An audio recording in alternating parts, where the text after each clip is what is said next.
Sir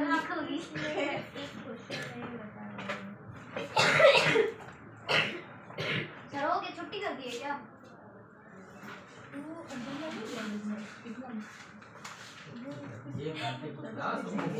school तो वैसे नहीं जाने का सर आप कौन बता रहे हो? मैंने जाती है कोई नहीं पढ़ा। तुम ही पर कॉमर्स पढ़े हो। अरे सर मैडम पता है फालतू में पढ़ाती है, मुझे पढ़ने हम तो बिना 12वीं पढ़े पढ़ाने लगे हैं ना। सर लेकिन एक क्वेश्चन है मेरा, उसमें कुछ बच्चे होते हैं जो मतलब कुछ भी हो जाए स्कूल में आग लग जाएगी तो वो बनाएंगे स्कूल आके फिर पढ़ेंगे, लेकिन वो डेली आते हैं, ऐसा क्यों?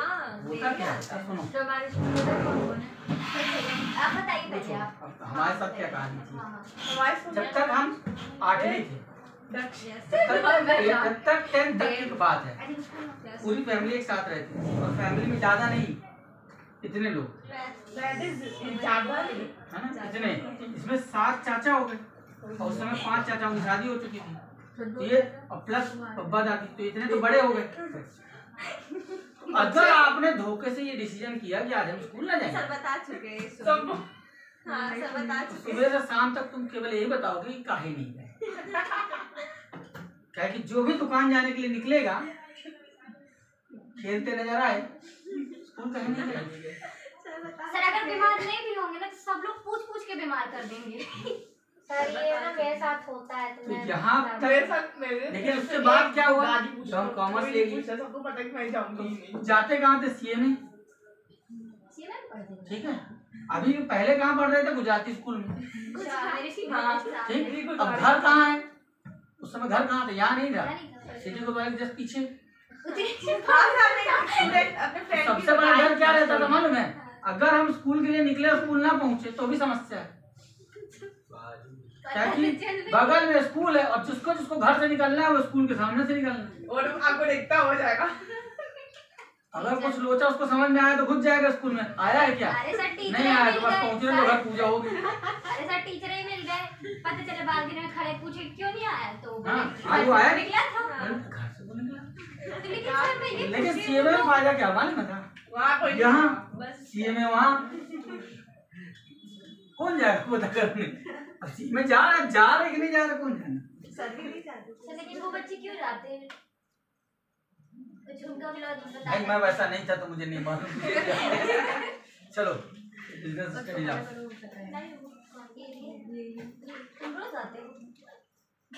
मेरा भाई उसका आ जाएगा लेकिन कब भी स्कूल जाएगा। हाँ तुम्हारा भाई डेली देखता है, सर बच्चे पढ़ने आए, बच्चे पढ़ाकू बच्चे आ गए, वो मेरे पास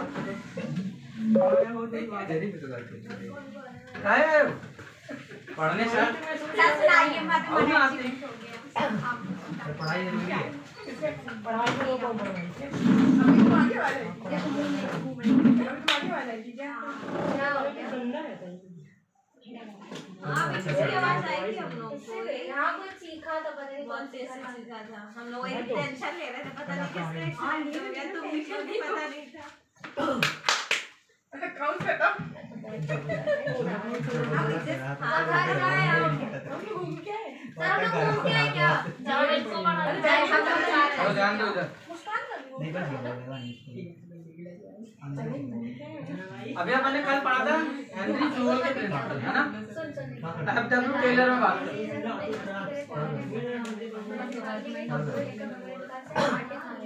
एफडब्ल्यू टेलर के प्रिंसिपल में है, नहीं आएगा उन्हें भी है इसमें एक जो डिफरेंस दिया ये क्या बताया स्कूल में, तो इम्पोर्टेंट है कि नहीं है, सर टीचर ही नहीं क्या है पढ़ना है कि देन एंड नाउ नहीं इम्पोर्टेंट नहीं दिख रहा मुझे, है नहीं हो जाता है, सही हमने पढ़ा भी है, सर आपने जो प्रिंसिपल है वो पढ़ा है क्या, टेक्निक्स और उसके उनका डिफरेंस पता है, बाकी क्या होता तो एफडब्ल्यू टेलर के प्रिंसिपल को प्रिंसिपल ऑफ साइंटिफिक मैनेजमेंट कहा है ना, क्योंकि उन्होंने आज के समय के हिसाब से जो साइंटिफिकली प्रूवन मेथड्स है वो उन्होंने उनको बोला,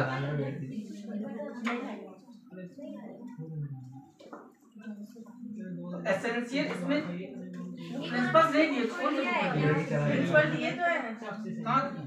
थोड़ा आगे बढ़िए 44 पेज में 44 ऑब्जेक्टिव दिया है principle of scientific math, background of principle of दिया है। बैकग्राउंड उसके आगे हाँ प्रिंसिपल ऑफ साइंटिफिक मैथ। चलो पहले इसको देखते हैं। जहाँ तक एक लास्ट एक replacement of rule of thumb with sign, what it's mean? क्या इसका क्या मतलब हुआ? जो हेनरी एफडब्ल्यू टेलर ने पहला प्रिंसिपल दिया, replacement of rule of thumb with sign. Rule of thumb इसका में मतलब कोई भी डिसीजन लेना किसी के ओपिनियन से नहीं लेना, उसको रिप्लेस किया था साइंस से कई सुनी बात लोगों पे यकीन ना कर। अब रूल ऑफ थंब का मतलब क्या हुआ? कई सुनी बातें ये था ना, ये है नहीं, यही है रूल ऑफ थंब। कि भाई किसी एक आदमी ने जो कह दिया हम उसी को मानते चले आ रहे हैं। अब वो सही है क्या गलत है इससे कोई लेना देना नहीं था, वो पुराना प्रिंसिपल। आज उनका ये कहना है कि एज पर द साइंस जो चीज सही है उसको, जो ऑथेंटिक है या जो फ्रूटफुल है उसको मानो। अब इसमें एग्जांपल क्या लगा सकते हो? जैसे अपन बात किसकी कर रहे हैं? मैनेजमेंट की कर रहे हैं ना। अब मैनेजमेंट में एक रूल एक एक्टिविटी ये भी आती है अटेंडेंस। जो भी आपका एम्प्लॉय है उसकी अटेंडेंस होनी चाहिए कि वो कितने बजे आया और कितने बजे गया। तो पुराना मेथड क्या है अटेंडेंस का? एक आदमी बैठा हो, उसके सामने रजिस्टर रखा होगा, अब वो जो आ रहा है वो साइन करेगा और टाइम डालेगा, जो जा रहा है साइन करेगा और टाइम डालेगा। This is the traditional method, ठीक है ना। रूल ऑफ थंब मतलब भैया पुराने जमाने में ऐसे होता था, अटेंडेंस ऐसी होती थी, अभी भी ऐसे ही होगी। तो उन्होंने बोला ये मत फॉलो करो, उन्होंने बोले साइन से रिप्लेस कर दो। क्या हुआ? थंब इंप्रेशन आया, फिर फेस रिकॉग्निशन आया। तो this replace the science replace the previous method. तो उन्होंने कहा ये एक मैं एग्जांपल दे रहा हूँ, इस तरह से बहुत सारे काम हैं जो पुराने मेथड से ना करके अब आप साइंस का यूज करके नया मेथड को यूज करके कर सकते। That is known as rule of thumb को हमने साइंस से रिप्लेस किया, एफडब्ल्यू टेलर ने ये कहा। सेकंड क्या है? Harmony not Discord. क्या मतलब है दोनों वर्ड का? पीस डिस्कॉर्ड में शांति से काम करना है। ना पहले क्या हुआ करता था? जैसे को तैसा, यानी सामने वाला जिस तरह से हमारे साथ कर रहा है हम उसी तरह से उसको रिटर्न करेंगे। इन्होंने बोला ये तरीका जो है आपको बिजनेस में ग्रो नहीं कराएगा, आपको शांति से टेबल टॉक के थ्रू सारी चीजों को रिजॉल्व करना। तो ये था नया तरीका कि भाई war is not a solution, झगड़ा सोल्यूशन नहीं है। इसमें पुराने प्रिंसिपल मालूम क्या बात थी? कट थ्रोट कंपटीशन सुना है? उसमें क्या होता है? सामने वाले 10 रुपए का डिस्काउंट दिया तो हम 20 रुपए दे देंगे। अब हमको 20 देखा तो उसने 30 दे दिया, तो ऐसे में तो दोनों नहीं पढ़ रहे हो। तो what is the right decision? Sit on the table, decide it कि यार मैक्सिमम डिस्काउंट हम दोनों कितना देंगे और किस फॉर्मेट में देंगे। तो उसको बोलेंगे कि भैया आप शांतिपूर्वक तरीके से अपने मामले को सेटल करो, this is the modern way. Third principal उन्होंने क्या बोला? Maximum output in place of restricted output. Restricted मतलब क्या? रिस्ट्रिक्ट करने का मतलब क्या होता है? चीज नहीं कर सके, रोक के रखना, ठीक है ना। पहले जमाने में मालूम क्या हुआ करता था? हमने आपको बोल दिया तुमको इतना काम करना है, ठीक, और तुम्हारी ये सैलरी है। तो सामने वाला क्या करता था? उतना ही काम करता था, उससे ज्यादा सोचने की जरूरत महसूस नहीं करता। टेलर ने क्या कहा? सामने वाले को फ्री हैंड छोड़ो, वो मैक्सिमम आउटपुट जितना दे सकता है उससे आउटपुट निकालो। उसका एडवांटेज क्या होगा कि सामने वाले की जब फुल पोटेंशियल आप यूज करोगे तो नो डाउट आपकी प्रोडक्टिविटी बढ़ेगी, आपकी प्रॉफिटेबिलिटी बढ़ेगी। रिस्ट्रिक्शन मत रखो कि बाउंड करके रखा कि भाई तुमको इससे ज्यादा काम नहीं करना। जैसे मान लो बोलिए भाई ये कोई कहीं प्रोडक्शन हो रहा है और आपने बोले 500 पीस बनाने हैं, अब उसने 500 पीस उसकी एफिशिएंसी ज्यादा है, 2 घंटे में बना के छोड़ दिया, तो बाकी के 6 घंटे वो फालतू बैठा रहेगा। फ्री का पैसा वो नहीं है खर्चा बेटा, मालूम है करेगा क्या? फालतू बैठेगा तो दूसरों को डिस्टर्ब करेगा, गॉसिप। इट इज बेटर कि भाई उसको वहां से हटा के हम बोल दें कि भाई आप जितना मैक्सिमम प्रोडक्शन करोगे हम एक्स्ट्रा प्रोडक्शन पे आपको एक्स्ट्रा इंसेंटिव देंगे।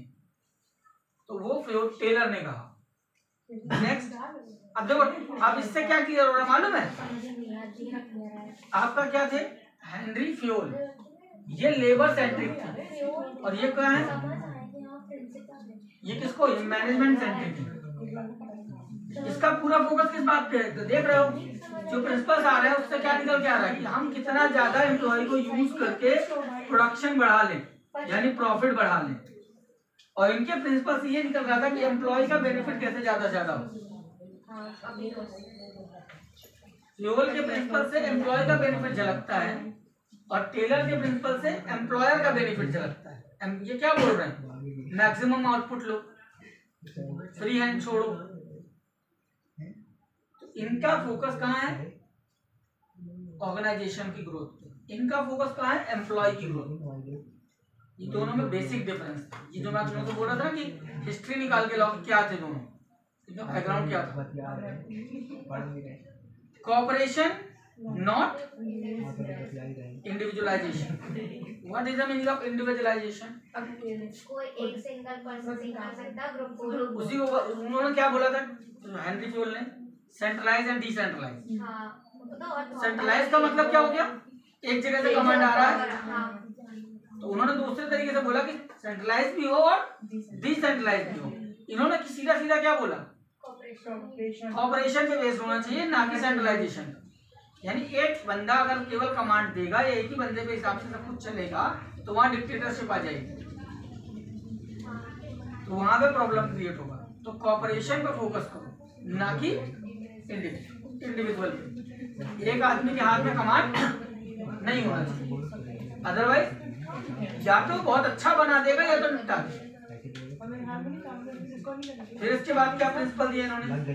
Development of worker to their greatest efficiency and prosperity.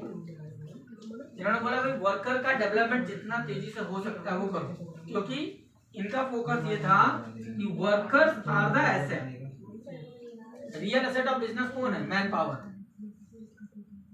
After Covid यही हुआ है, बड़ी बड़ी इंडस्ट्रीज जिन लोगों ने अपने एम्प्लॉयज को छोड़ दिया था आज वो स्ट्रगल कर रही है लेबर के लिए। मैन पावर उनको नहीं मिल रहा क्योंकि लेबर रिटर्न नहीं गई, और जिन लोगों ने अपने लेबर को रोक लिया था फैसिलिटीज प्रोवाइड कर दी थी, आज उनकी लेबर उनकी परमानेंट लेबर होगी। It become the asset. तो टेलर का ये कहना है कि आपका जो वर्कर है, जो आपका एम्प्लॉय है, उसको आप किस तरह से ट्रीट करो, उसके डेवलपमेंट पे फोकस करो और उसकी इफिशिएंसी।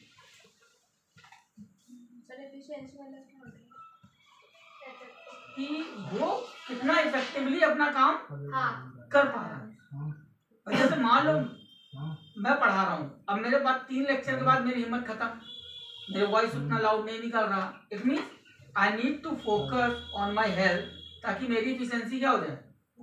बढ़ जाए। तो मैं 3 घंटे की जगह 5 घंटे काम कर पाऊँ, उसका इम्प्रूवमेंट। उसके लिए किसको काम करने की जरूरत है? उसने बोला ऑर्गेनाइजेशन।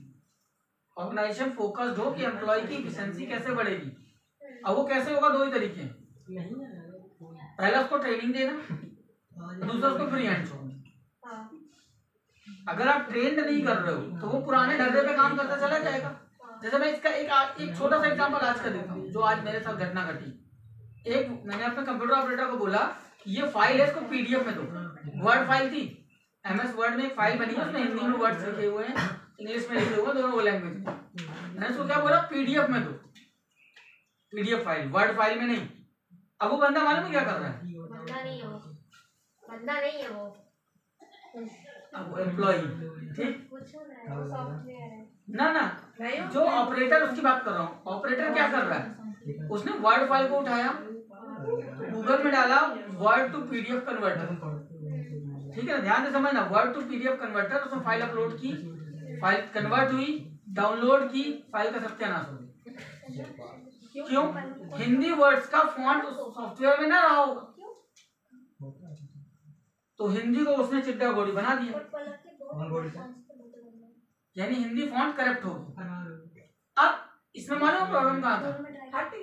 हाँ, हिंदी फॉन्ट रहा हो शब्द लिखे थे, लेकिन वो क्या लिखे थे समझ में नहीं आ रहा। अगर मान लो यहाँ लिखा है राजेश, तो उसने पता नहीं क्या ऐसे ऐसे बोल, बगल में वर्ड लिखा है इंग्लिश का। अब इसमें मालूम क्या बात है, ट्रेनिंग वर्ड। हमने उससे बोला क्या करना चाहिए था तुमको, एक एड ऑन तुमको डाउनलोड करना चाहिए, PDF add on for MS word. अगर वो डाउनलोड होता तुम्हारे में, इंस्टॉल होता, तो तुम्हारे जब फाइल सेव करने जाते हो तो वहां एक ऑप्शन आता सेव एज PDF। अब उस पर क्लिक करते, उस पर आप सेव करते, फाइल डायरेक्ट सेव हो जाती। जो आपने इतनी लंबी प्रोसेस की कि पहले वर्ड में सेव किया, फिर उसको साइट ढूंढी, साइट में डाला, फिर वहां कन्वर्ट हुई, फिर डाउनलोड किया, फिर सेंड किया और बाद में करेक्ट। तो this is the advantage of training. अब आज उसने अगर ये चीज सीख ली तो इन फ्यूचर जब भी उससे कोई काम बोला जाएगा तो आसान रहेगा उसके लिए। जो मैंने पूरा वर्ड बोली उसको मैंने PDF में कन्वर्ट करने को बोला, PDF में फाइल मांगी, उसने नहीं दे पाया क्योंकि वो कहाँ से कन्वर्ट कर रहा था, नेट से, गूगल से। उसका तरीका क्या था, एक एड ऑन अगर उसने डाउनलोड कर लिया होता, अभी उसको तो मालूम नहीं ना। तो this is the responsibility of organization कि उसको वो चीजें पता हो। अगर उसको आप ट्रेंड कर दोगे तो वही काम जो आधे घंटे में कर रहा था 5 मिनट में करके लाके आपको दे देगा। तो उसके बाद आप उससे अदर काम ले सकते। Next, activation according planning. Activation according planning, इसका क्या मतलब, वो 3 वर्ड है।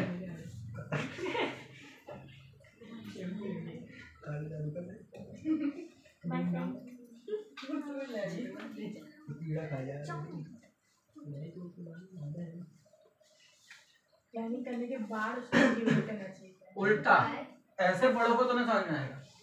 पहले प्लान करो, फिर एक्टिवेट करो उसके अकॉर्डिंग। जो प्लान किया उसके अकॉर्डिंग उसको एक्टिवेट। अरे मैंने जो इन्होंने क्या कहा था, डिवीजन ऑफ वर्क बोला था, division of work. Division of work में क्या था, जैसा बंदा वैसा काम दो। इन्होंने उसी बात को दूसरे तरीके से कहा कि आप पहले प्लानिंग कर लो और प्लानिंग के अकॉर्डिंग काम को बांट के उसको एक्टिवेट करो कि भैया ये काम करना है आपको। तो इन्होंने कितने प्रिंसिपल दिए, 6। फिर कुछ टेक्निक्स ऑफ साइंटिफिक मैनेजमेंट, ये पॉइंट है। सर 6 या 9 ऐसे कौन से किसी में आधे कहीं कुछ नहीं, कहीं से कुछ नहीं। अब 6 कितने पॉइंट है, 4 भी लिख के चलेंगे। 4 नंबर ऊपर है। ये क्वेश्चन इंपॉर्टेंट है, time study motion. This is important, time study motion study. क्या मतलब है टाइम स्टडी का और क्या मतलब है मोशन स्टडी का, पढ़ तो चुके हो स्कूल में। नहीं पढ़े सर मैं आपको इसका हमने अच्छा से नोट्स बनाए हुए हैं। ये बहुत टफ है। तो अभी इतना टाइम भी नहीं है कि अपन पूरा पढ़ लेंगे। इसका खाली मीनिंग बताओ। एक बंदा उसको कितने टाइम में कर पा रहे हैं काम को। ठीक है, टाइम स्टडी का मतलब हुआ कि कोई भी काम कितने समय में खत्म हो रहा है, या कोई एक पर्सन पर्टिकुलर टाइम को काम को कितने टाइम पे खत्म हो रहा है, या कोई मशीन कितने टाइम पे खत्म कर रहा है। वो एक काम करने के लिए वो कितना मूव हो रहा है। और सर नहीं पढ़ा वर्ड स्टडी अगर कोई इसलिए आ रही तो मैं पूछ रहा हूँ। आप देखो थ्योरी का सही, थ्योरी अगर आपने रियल में आप पढ़ना चाह रहे हो ना तो उसका सिंपल फंडा ये होता है कि आप उसको घर से पढ़ के, उसका एडवांटेज क्या होता है कि जब आप पढ़ के आते हो ना तो आपको पता होता है कि मैं यहाँ अटक रहा हूँ, और वो आप कर नहीं रहे तो वो तो लॉस तो होगा उसका। तो मैं जो बता दूंगा आप उसको क्या मानोगे, फिर ब्रह्मा की लकीर। अब चाहे मैं गलत बता दूं, लेकिन अगर आप पढ़ के आओगे तो कहीं अगर मैं गलत हो रहा हूँ ना, या मैं कुछ बोला मैंने और आपको लगा कि आपके पढ़े हुए से मिसमैच है, तो आप बोल सकते हो कि सर यहाँ तो मैंने ऐसा पढ़ा। तो या तो मैं सही हुआ तो मैं उसको क्लियरिफाई करूंगा कि मैं मेरे बोलने का सेंस और उसमें लिखने का सेंस में क्या अंतर है। तो चलिए पहले तो टाइम स्टडी क्या बोल रही है, कोई भी एक काम खत्म होने में कितना टाइम लग रहा है, या एक पर्टिकुलर टाइम पे कोई व्यक्ति कितना काम कर रहा है, दोनों सेंस है। समझ में आ रही बात। एक पर्टिकुलर वर्क को खत्म करने में कोई व्यक्ति कितना टाइम लेता है, इस बात की स्टडी। या सेम काम को ही दोनों व्यक्ति कितने टाइम में करते हैं। भाई फॉर एग्जांपल अगर मैंने तुमको कॉमर्स पढ़ाई अकाउंटिंग, तो मैंने कितने दिनों में पूरा सिलेबस खत्म किया? 10 महीने। एक सेकंड पर्सन ने उसी काम को कितने महीने में खत्म किया? This is known as time scale. कि एक काम, वही काम एक बंदा कितने टाइम में खत्म कर रहा है, दूसरा कितने टाइम में खत्म कर रहा है, काम तो सेम है। It is known as time scale. ये पर्सन के लिए भी इम्प्लीमेंट होता है और मशीनरी के लिए भी इम्प्लीमेंट होता है। भाई कोई एक मशीन है, एक पर्टिकुलर काम को करने में 3 घंटे लगा रही है, आप मशीन रिप्लेस करते हो या उसमें कुछ चेंजेस करते हो तो वही काम कम टाइम में खत्म हो रहा है। तो आपको क्या बचेगा? टाइम, मनी, एनर्जी, रिसोर्सेज, इसकी सेविंग होगी। ये होती है टाइम स्टडी। मोशन स्टडी क्या है? एक काम को करने में कितना मूव हो रहा है, कितना मूव हो रहा है। अलग जगह की भाई एक ही काम को करने के लिए कोई भी व्यक्ति कितने स्टेप्स ले रहा है और उसी काम को दूसरा व्यक्ति कितने स्टेप्स में खत्म कर रहा है। इसमें बड़े अच्छे एग्जांपल्स मोशन स्टडी को ले लो। मान लो एक कोई दवाई की बोतल है, वो बन रही है, ठीक है ना। तो पहले उसका मटेरियल तैयार होगा एक जगह, यानी मिक्सिंग होगी सारे इंग्रेडिएंट, एक स्टेप हो। दूसरी जगह बोतल में उस इंग्रेडिएंट को डाला गया, तीसरी जगह उस बोतल पे कैप लगाई गई, ध्यान से समझना। चौथी जगह पे उस पे जो लेबल है, लेबल चिपकेगा, स्टिकर, तो उस स्टिकर को चिपकने के लिए एक अलग से प्रोसेस होगा जहां स्टिकर के ऊपर गम लगाया गया होगा। फिर यहाँ पे वो आया और चिपका, देन वो बॉक्स में पैक होने, यहाँ पे अलग अलग साइज में पैक होगा। अब मेरी बात ध्यान से समझना, ये एक मोशन हुआ, 5 मोशन में काम कंप्लीट हुआ, ठीक है ना। अब तो चेंज क्या किया, इसमें जो प्रोडक्शन हो रहा होगा, ध्यान से समझना, इस प्रोसेस से जो प्रोडक्शन हो रहा है उसमें जितना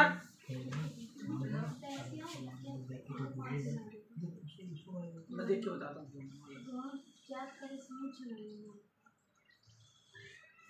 रिकॉर्डिंग बंद, सारा छोटी वीडियो डाल दिया।